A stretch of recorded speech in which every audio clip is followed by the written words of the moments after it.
I'm Carrie Ann with Salty and Bright, and today I want to talk to you about the abominable and why you don't want to be that. You see, the inhabitants of the lake of fire at the end of days, at the end of time. Revelations 21 verse 8 talks about the inhabitants of the lake of fire.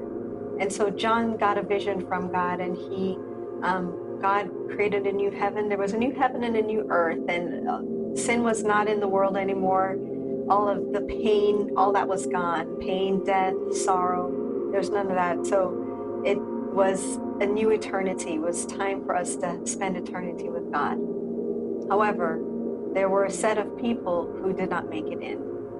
One of them is the abominable. Abominable means loathsome, detestable, hateful, obnoxious, despicable, contemptible, damnable, cursed, disgusting, revolting, repellent. But basically, somebody who is abominable, they cause moral revulsion. So when we look in our society today, we do find a lot of our culture says that good is evil and evil is good. So we find that our culture are turning to ways that are considered abominable, detestable, to the point where things that used to be wholesome, like, for example, prayers in school, having the Bible in the courthouse, those were things that in times past, that was a part of our culture. Now we've moved away from that to no prayers in school. We've removed the Bible from the courthouse.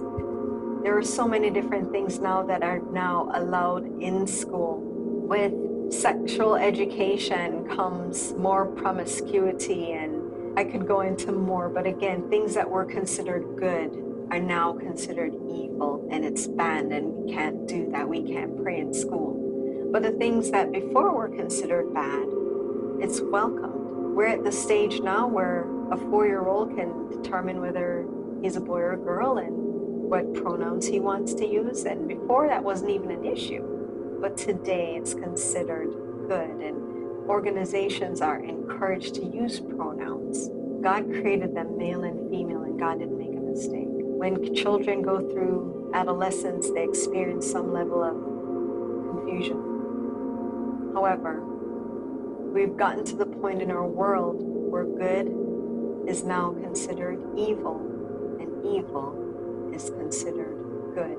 It's encouraged. If you go against the culture, you get canceled. You are ostracized. You are not encouraged to partake in life.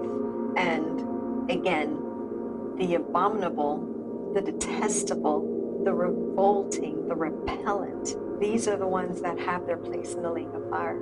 So we really do need to ask ourselves, what am I living for? What do I truly believe, right? We're at the point where the murder of the fetus, the murder of innocent children is considered good because it's a woman's health. God doesn't see it that way. A child in the womb is made in the image of God. And there are many scriptures that talk about God knowing us in the womb.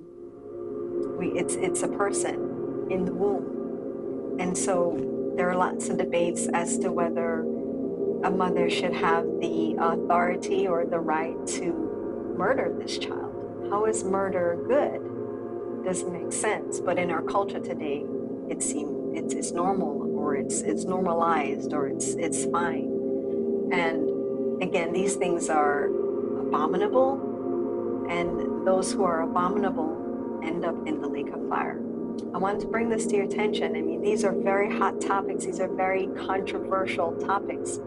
But when we hit these controversial topics, we need to look at, what does God say about this? It's not about what's going to make somebody else comfortable. God is our creator. We were made in the likeness and image of God. He is the creator. We are the created.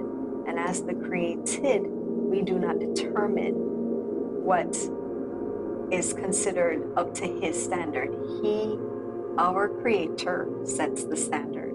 And because we have fallen short of the standard, we all have fallen short of his standard. And the payment or the wages of falling short of the standard is death. Here, the second death is the lake of fire. But God created a way out for us. He allowed his son, Jesus Christ, to die on the cross for our sins to redeem us back to him. But we have to acknowledge that Jesus is Lord and that God raised him from the dead and we will be saved. Not only that, we need to turn away from our sins, turn away from our abominable acts. We need to turn away from sin and turn to God. Change our way of thinking, turn to God. Those are things that we have to do, and we will not spend eternity in the lake of fire. If you haven't already done so, go ahead, subscribe to this channel, hit the like button, hit the notification bell, share this message. Drop a comment in the comment box if you have any questions or comments about anything that I've shared. Thank you so very much. See you next time.